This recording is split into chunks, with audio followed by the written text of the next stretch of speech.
मित्रांनो, मागच्या लेक्चरमध्ये आपण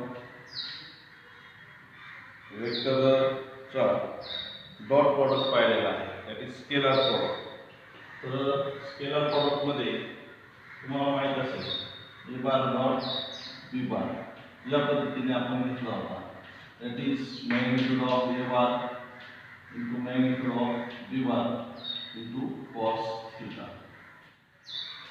आता आपल्याला या ठिकाणी येणारा जो प्रॉडक्टचा आन्सर होतं हे स्केलर होतं, म्हणजे एखादी क्वांटिटी आपल्याला मिळणार होता, नंबर मिळणार होता. पण दुसरा जो दोन वेक्टरचा गुणाकार जर हा असा क्रॉसमध्ये ठेवलेला असेल तर त्या ठिकाणी आपल्याला येणारी व्हॅल्यू ही वेक्टरमध्ये मिळणार आहे, वेक्टर क्वांटिटीमध्ये मिळणार आहे. म्हणजेच या ठिकाणी हा वेक्टर प्रॉडक्ट हा क्रॉस प्रॉडक्ट असंही आपण म्हणू शकतो. तर क्रॉस प्रॉडक्टची येणारी व्हॅल्यू ही वेक्टरमध्ये मिळणार आहे. तर या ठिकाणी कॉस आणि साइन हा डिफरन्स दोघांमध्ये लक्षात ठेवायचा. जर डॉट असेल तर कॉस थीटा येईल आणि क्रॉस असेल तर साइन थीटा. सपोज दोन वेक्टर्स आहेत ए बार आणि बी बार आणि त्याचा एक्झॅक्ट परपेंडिक्युलर वेक्टर जो असेल, दोन वेक्टर कुठले एका प्लेनवर असतील, अशा असतील अशा असतील, तर या ठिकाणी जर अबोव साइडला जो परपेंडिक्युलर असणार आहे तो असणार आहे या दोन वेक्टरचा क्रॉस प्रॉडक्ट. तर याला एन कॅप किंवा ए बार क्रॉस बी बार असंही म्हटलं जातं. पहा, ए बार आणि बी बार अशी दोन वेक्टर्स आहेत, ए बार आणि बी बार. तर या ठिकाणी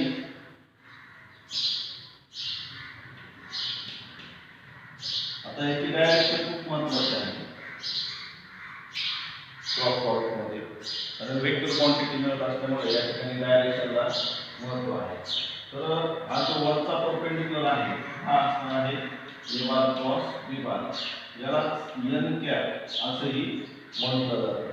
तर या एन कॅपमुळे इथे जो तयार होणारा अँगल आहे हा इथे पॉझिटिव्ह आलेला आहे. ए कडे डायरेक्शन अँगल बी कडे पॉझिटिव्ह साइडने आपण काउंट केला तर याचा आन्सर पॉझिटिव्ह येणार आहे. पण हा गुणाकार जर आपण बी बार क्रॉस ए बार असा घेतला तर तो निगेटिव्ह वेक्टर असणार आहे.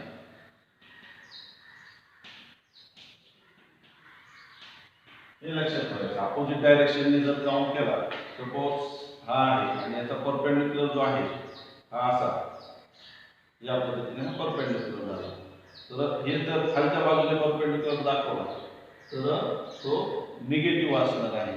या पद्धतीने हा रिमार्क्स या ठिकाणी लक्षात ठेवायचा आहे. तर यानंतर जर याचं मॅग्निट्यूड घेतलं, magnitude of A bar cross B bar that is equal to magnitude of a bar into magnitude of b bar into sin theta, where n cap is equal to 1. या ठिकाणी n cap ची जी value आहे ती काय असणार आहे, 1 असणार आहे. जेव्हा आपण या दोन वेक्टर मधला अँगल कन्सिडर करणार आहोत त्यावेळेस मॅग्निट्यूड हे पॉझिटिव्ह येणार आहे आपल्याला आन्सर मध्ये, आणि साइन थीटाची किंमत जास्त असताना इथे वेक्टरची आवश्यकता नाही, त्यामुळे त्या ठिकाणी युनिट वेक्टर्स कन्सिडर केले तर आपल्याला या ठिकाणी साइन थीटाची व्हॅल्यू ही पॉझिटिव्ह मध्ये मिळू शकते. तर यानुसार हा एक फॉर्म्युला या ठिकाणी तुम्हाला अत्यंत महत्त्वाचा आहे. यावरून साइन थीटाची व्हॅल्यू तुमच्या लक्षात येईल.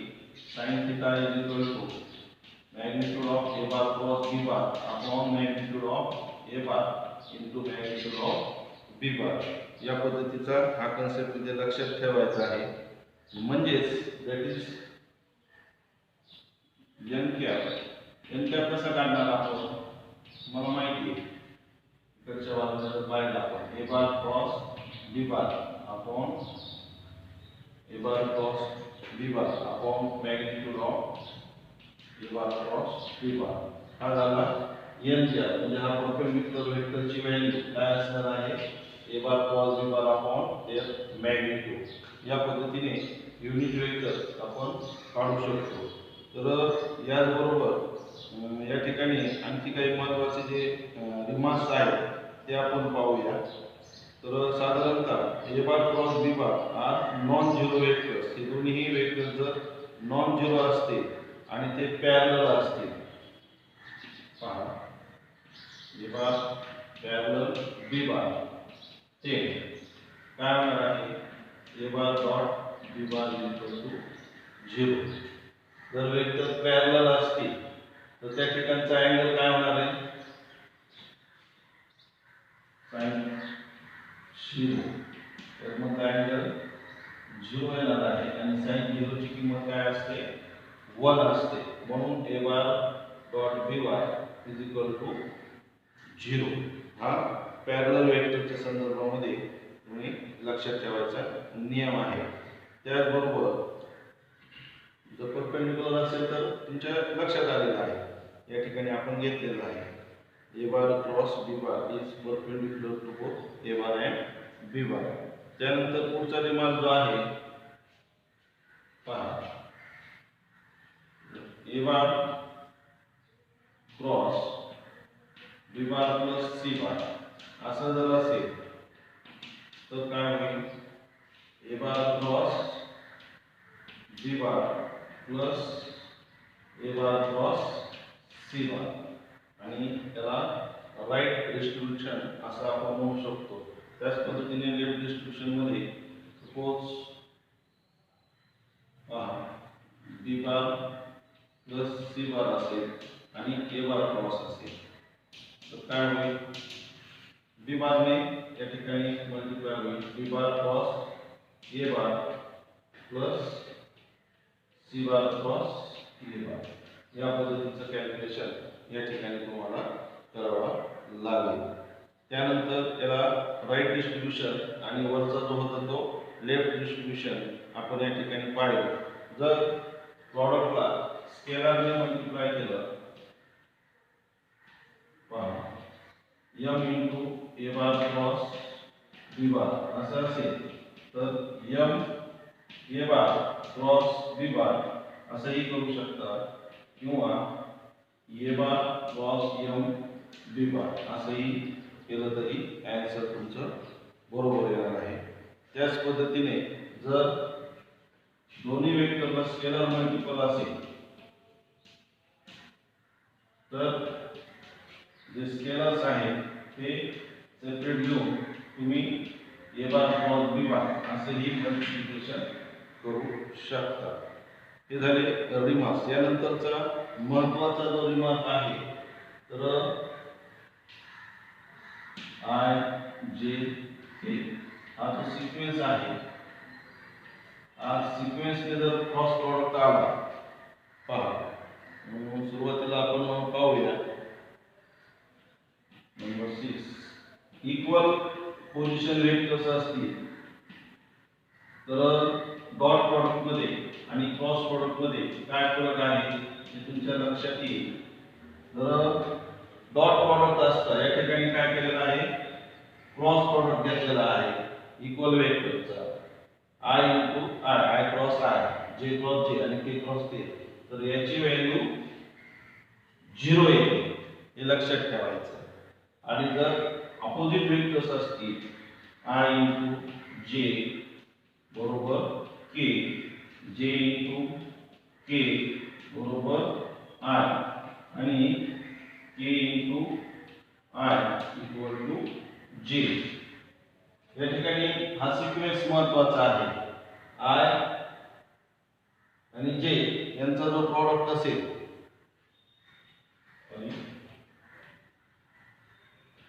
आय जे के, आय इंटू जे चा प्रॉडक्ट के येणार, जे इंटू के चा प्रॉडक्ट आय येणार आणि के इंटू आय चा प्रॉडक्ट हा जे येणार. पण जर सिक्वेन्स आपण बदलला आणि उलटा केला, समजा जे इंटू आय केला, जे क्रॉस आय, तर त्याचं उत्तर हे निगेटिव्ह येणार. सिक्वेन्स जर बदलला, जे इंटू आय केला तर निगेटिव्ह. सिमिलरली के इंटू जे, तर त्याचं याचं अपोजिट येणार. या पद्धतीने तुम्हाला के इंटू जे जे इंटू आय आणि आय इंटू के केला, आय क्रॉस के, तर त्याचं उत्तर निगेटिव्ह येणार. हे अतिशय महत्त्वाचं आहे, हे लक्षात ठेवायचं. या पद्धतीने याचा वेक्टरचा थेरॉटिकल पार्ट बऱ्यापैकी या ठिकाणी संपतो. यानंतर आणखी एक महत्त्वाचं जे आहे तो प्रॉडक्ट म्हणजे पहा, जर ए बारची व्हॅल्यू दिलेली आहे, ए बारची व्हॅल्यू आणि बी बारची व्हॅल्यू दिलेली असेल तर काय करणार? Suppose A one I cap, A two G cap plus ए3 के कॅप आणि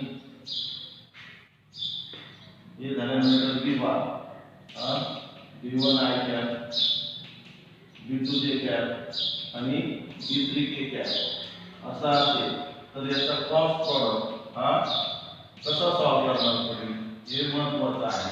तर या ठिकाणी फर्स्ट रो हा आय जे के पोझिशन वेक्टर्स असतील, तर सेकंड रो मध्ये ए बारचे कोएफिशियंट्स हे सेकंड रोला असतील, तर बी बारचे कोएफिशियंट्स हे थर्ड रोला असतील आणि या पद्धतीने हा मल्टिप्लिकेशन होईल. पहा, ए सुरुवातीला A2 B3 minus A3 बी2 i cap minus A1 B3 minus A3 B one जे cap plus A1 बी2 minus A2 B one के कॅप. या पद्धतीने या डिटर्मिनंटचं कॅल्क्युलेशन असेल. डिटर्मिनंट चॅप्टर मध्ये तुम्हाला कॅल्क्युलेशन झालेलं आहे. तर इथे वेक्टर प्रॉडक्टची थिअरी संपते. यानंतर याचा जो शेवटचा जो पॉइंट आहे तर तो म्हणजे वेक्टर प्रॉडक्टचा geometrical meaning.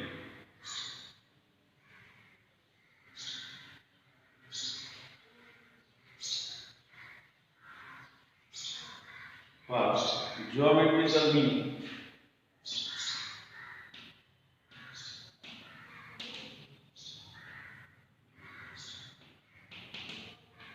Geometrical meaning of a vector of A bar and B bar. Vector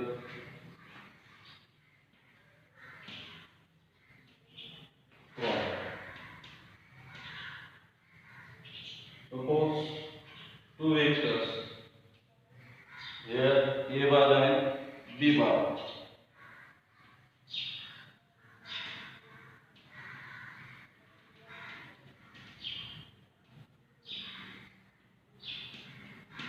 A bar and B bar. Here this diagram will be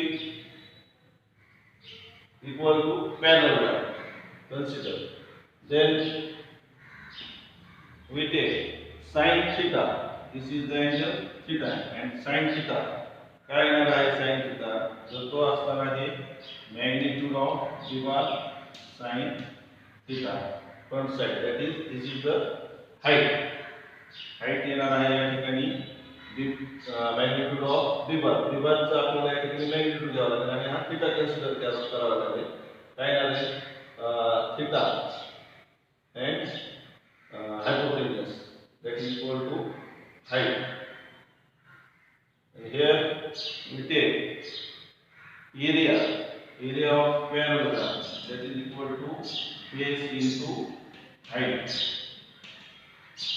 What is their base?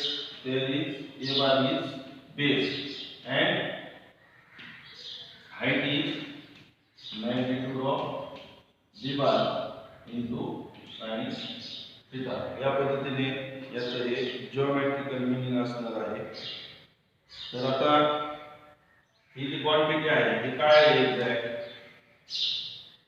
Magnitude of A bar cross magnitude into magnitude cross नाही into या पद्धतीने into B bar sine theta. ही value कशाची आहे तर A bar cross B बारचा मॅग्निट्यूड. A bar cross B बारचं मॅग्निट्यूड या पद्धतीने हे कन्सेप्ट जिओमेट्रिकल मिनिंगचा एरिया ऑफ पॅरलॉग्रामसाठी आपण या ठिकाणी वापरू शकतो. तर एरिया ऑफ पॅरलॉग्राम चे क्वेश्चन्स तुम्हाला एक्सरसाइज मध्ये विचारले जाऊ शकतात. तर आता आपण एक्सरसाइज 5.4 ला सुरुवात करूया.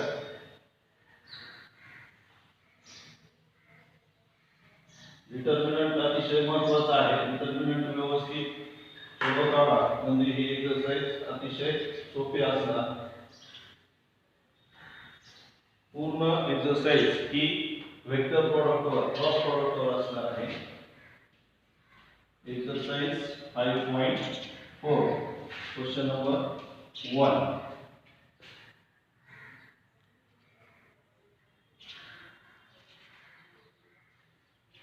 If a bar equal to 2I cap plus 3J cap minus K cap, comma B bar equal to I cap minus 4J cap plus 2K cap, find A bar plus B bar cross A bar minus B bar. आता question application बेसिसवर आपल्याला या ठिकाणी दिलेला आहे. Actually cross product आहे हे आपण इथे लक्षात ठेवणार आहोत. त्यासाठी काय हे जे दोन ब्रॅकेट्स आहेत ते आपल्याला अगोदर सॉल्व्ह करावे लागेल. A bar plus B bar is equal to 2I plus 3J minus K plus I minus 4J plus 2K, that is equal to 2 plus 1 3I, 3 minus 4 minus I, and minus 2 plus 1 minus 1 plus 2, that is plus 1K. हा झाला याचा addition of vector. त्यानंतर याची सबट्रॅक्शनची value same याच पद्धतीने आपण solve करणार आहोत. That is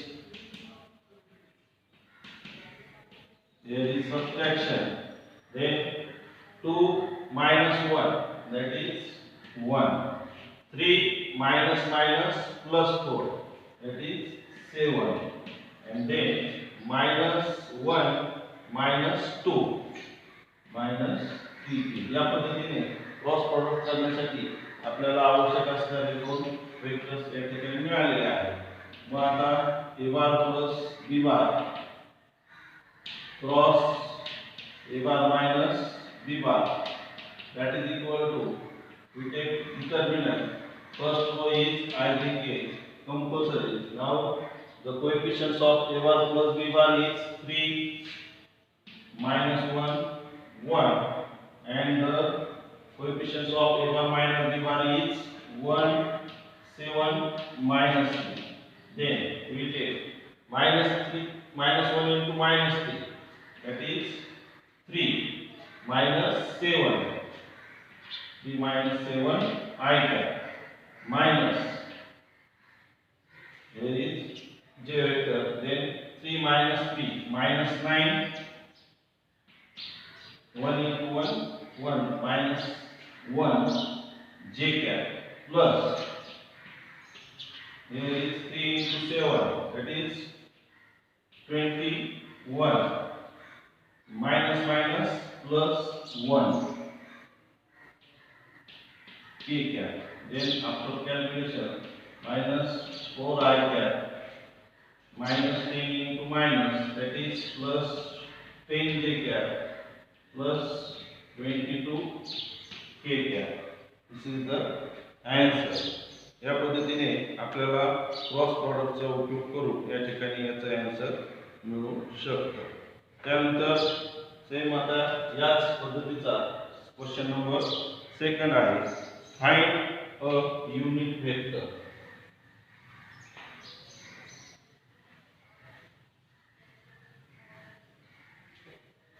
Find a unit vector. Question number 2.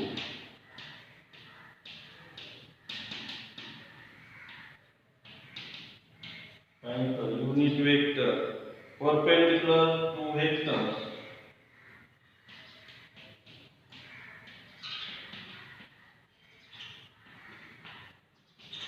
to the vectors perpendicular to the vectors j plus 2k and I plus j. दिलेल्या वेक्टर्सला आपण नाव देऊया. Given a1 is equal to j plus 2k and b1 is equal to I plus j. तर आता आपल्याला इथे unit vector म्हणजे n cap काय असतो? नाव unit vector n cap is equal to a bar cross b bar upon magnitude of a bar cross b bar. हा असणार आहे युनिट वेक्टर. हा फाइंड आउट करायचा. यासाठी आपल्याला सुरुवातीला a bar cross b bar हा घ्यावा लागणार आहे. a bar cross b bar is equal to first row ijk, second row 0 to 1 2 and third row is 1 1 0. Therefore we calculate 0 minus 2 I, then minus j here 0 minus 2 0 minus 2 and then k 0 minus 1 that is minus 1 k. Therefore minus 2I plus 2j minus k and their magnitude a bar cross b bar is equal to what is their magnitude? Minus 2 bracket square plus 2 bracket square plus minus 1 bracket square, that is equal to 4 plus 4 plus 1, that is equal to 3. Magnitude is 3. Therefore is equal to a bar cross b bar value minus 2I plus 2j minus k upon 3. This is the unit vector along a bar and b bar. याच पद्धतीचा same असाच question number 3 मध्ये दिलेला आहे. फक्त याचं जे vector magnitude या ठिकाणी दिलेला आहे 5 म्हणजे आलेल्या किमतीला तुम्ही 5 ने मल्टिप्लाय करणार आहात. सेम त्याच पॅटर्नचा क्वेश्चन आहे तर तो आपण घेऊया. नाही तो नेक्स्ट नंबर 4 चा क्वेश्चन आहे. नंबर 3 मध्ये if a bar dot b bar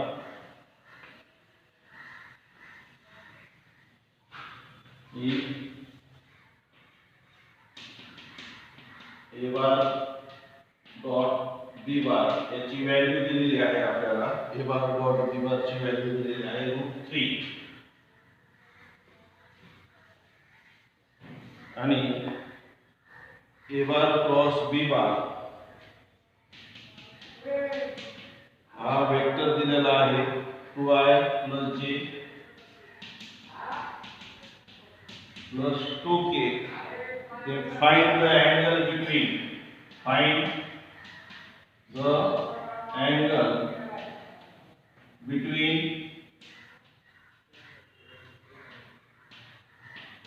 a bar and b bar. या दोन वेक्टर मधला अँगल आपल्याला कॅल्क्युलेट करायचा आहे. जे दिलेला आहे ते अगोदर घेऊया. Given a bar dot b bar is equal to काय फॉर्म्युला आहे तुम्हाला माहित आहे dot प्रोडक्टचा. a bar magnitude into b bar चा magnitude into cos theta. त्याला इक्वेशन नंबर 1 देऊया आपण. आणि दुसरं काय दिलेलं आहे a bar cross b bar that is equal to काय असतं A bar into magnitude of B bar into sin theta equal to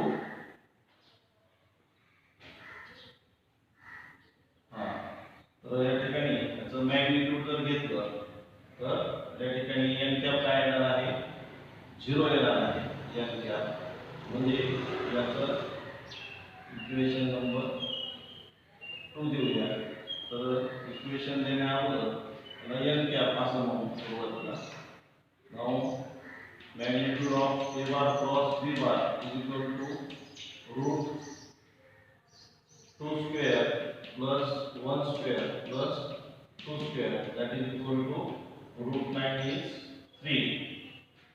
Therefore magnitude of a bar cross b bar he step तुम्ही drop केली तरी चालू शकते.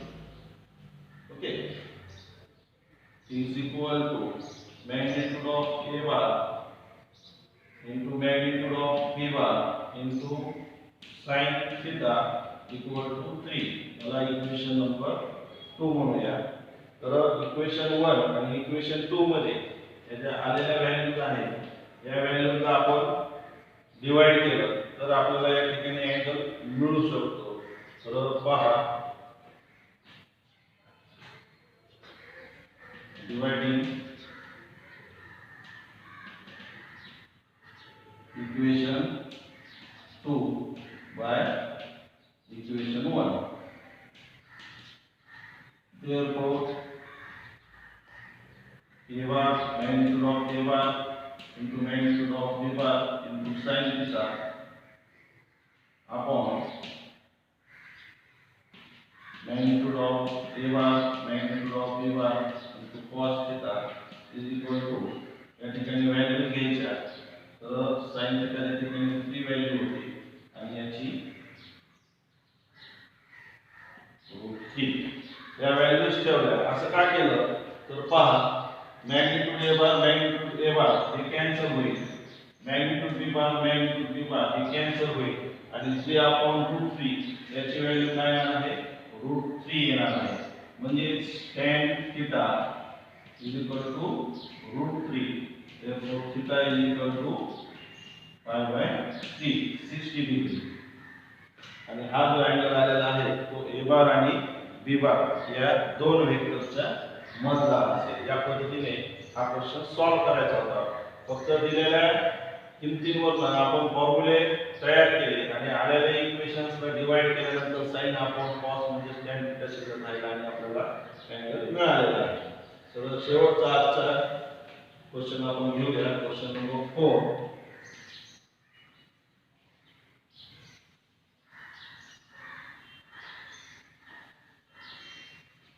Question number 4 आहे if a bar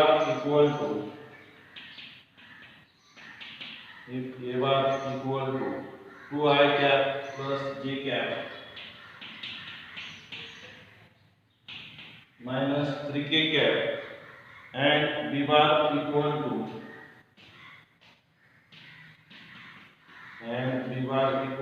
I cap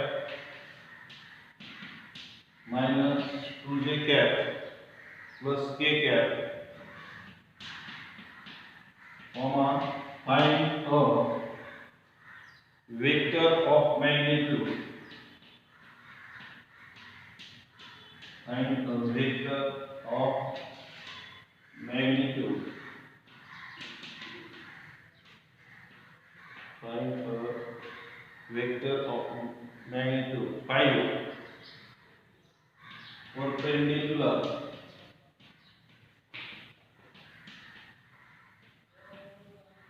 to both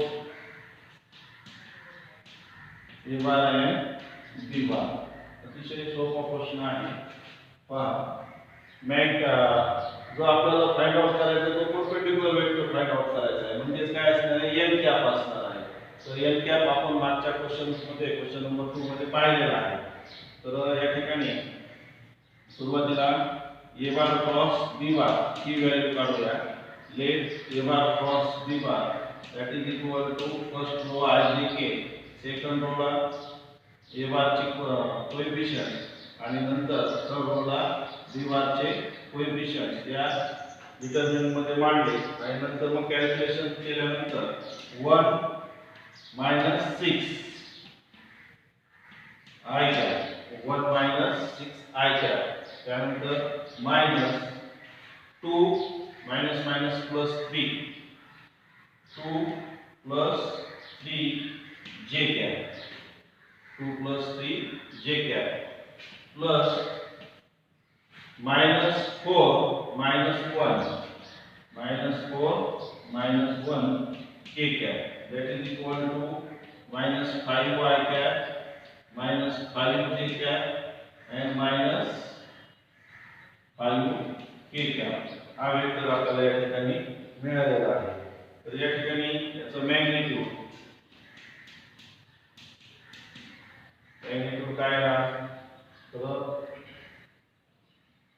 5 into minus 5 square plus minus 5 square plus minus 5 square that is equal to 25 plus 25 plus 25 that is root 75 that is equal to 5 root 3. Now unit vector n cap is equal to unit vector n cap is equal to a bar cross b bar upon magnitude of a bar cross b bar. a bar cross b bar काय आलेला आहे minus 5 I cap minus 5 j cap minus 5 k cap upon 5 root 3 upon 5 root 3 and 5 root 3 हा denominator मी या ठिकाणी separate केलेला आहे. तर सर्व ठिकाणी 5 कॅन्सल होणार आहे. मग काय मिळेल आपल्याला या ठिकाणी मिळेल minus I root 3 किंवा डायरेक्ट 1 upon root 3 जो आहे तो कॉमन टाका minus 1 upon root 3 into I cap plus j cap plus k cap हा युनिट वेक्टर काढला आहे. But magnitude is 5 therefore 5 n cap is equal to minus 5 upon root 3 I cap plus j cap plus k cap. This is the value of 5 magnitude perpendicular vector.